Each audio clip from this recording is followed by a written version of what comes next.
I like it here in the summer house. It's peaceful. The warm sunlight streams in through the windows, cutting through the fog and making everything clear and bright and simple. I can spend all day in here, just looking out over the garden, drifting in and out of pleasant little half slumbers and not thinking about anything at all.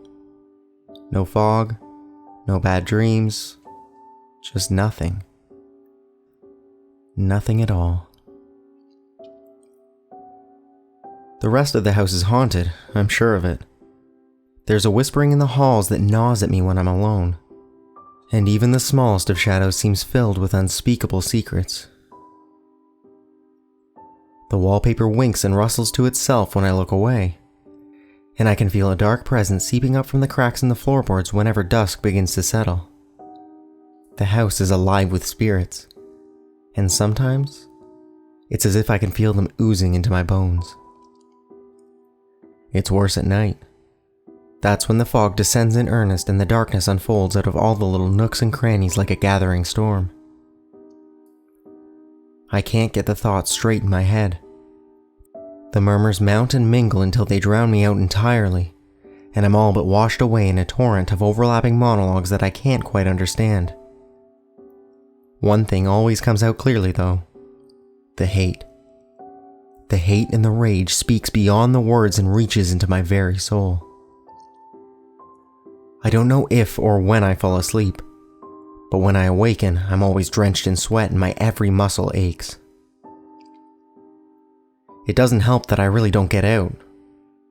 Not ever. See, I have this condition. I don't know what it's called, but I'm in a wheelchair now, and I'm often in a lot of pain. I think it's also done something to my mind, but I'm not sure what. I don't seem to be able to concentrate on anything, and my memory is full of holes. But maybe the fog has something to do with that. I don't know. There's something badly wrong with my face. When I run my fingers over it, the skin feels tight and puckered like scar tissue. It's rough and uneven, and I don't think it's supposed to be that way. There aren't any mirrors in the house, but I sometimes catch reflections of myself in things and have to turn away. Everything's wrong and out of place, and there's just this pair of penetrating blue eyes staring out of a lump of flesh I don't even recognize. Things have been this way for a while, but mostly I try not to think about it. When I do, the fog just rolls in again and steals all the thoughts from my head. There's a woman who looks after me. She wheels me from room to room, feeds me, and brings me my medicine. She's nice, but sometimes I catch her looking at me in an odd way, as if she's looking through me and into something else.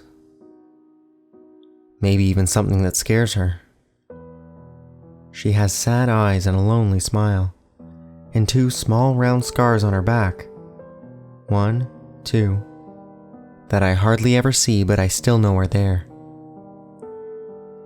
I haven't told her that the house is haunted, but I think she knows anyway. No one could spend any length of time here and not realize it. The whole place is steeped in spirits. I can feel them even through the depths of the fog, lurking in every forgotten corner and clamoring for attention on the edges of my vision. Some rooms are worse than others. I really don't like the library, for example, with its stacks of dusty volumes, scattered higgledy-piggledy across the shelves with no sense of order or symmetry. Even when I try to read the titles, the letters swim and dance before my eyes like images in a dream.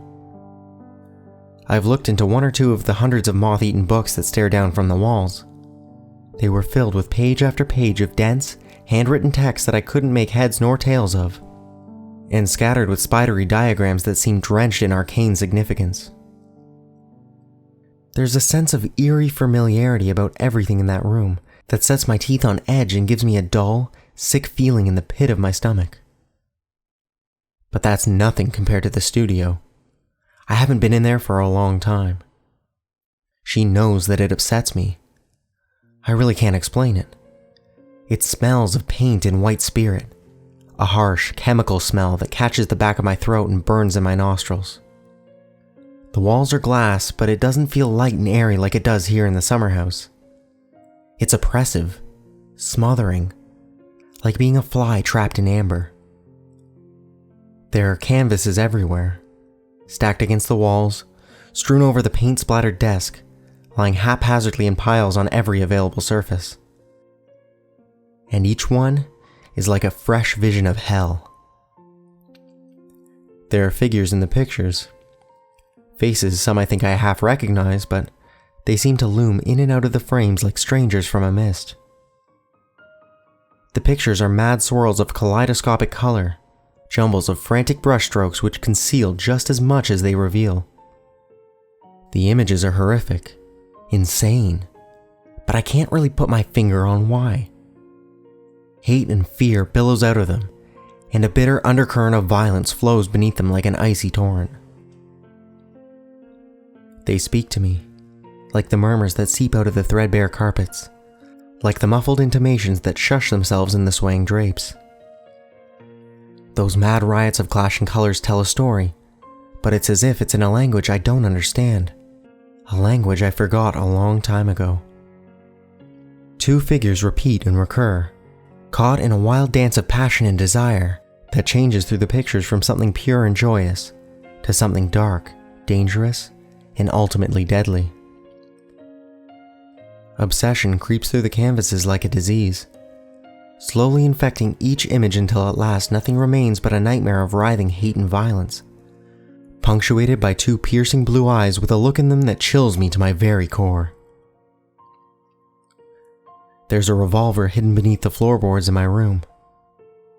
I don't know how I knew it was there, but I found it once in the dead of night. There were 3 bullets missing. 1, 2, 3. My face hurts when I think about it. The scars throb and the skin seems to tighten around them. This house has seen a lot of pain and suffering in its time. But I like it here in the summer house. It's my little shelter from the storm. My last bastion where I'm safe from the endless fog that rolls in on me in multicolored clouds, as dense and impenetrable as brushstrokes on canvas. It's always clear and bright in here, like a little jewel shining bright from the depths of an impenetrable void. I don't have to think in here at all. Not about the woman, not about the paintings, and not about the revolver and the strange compulsion I feel to take it out again from its hiding place and feel the impossible weight of it in my hands once again. Here in the summer house, I can just sit and watch and wait. Wait for the time to pass as I drift in and out of a shallow, dreamless sleep.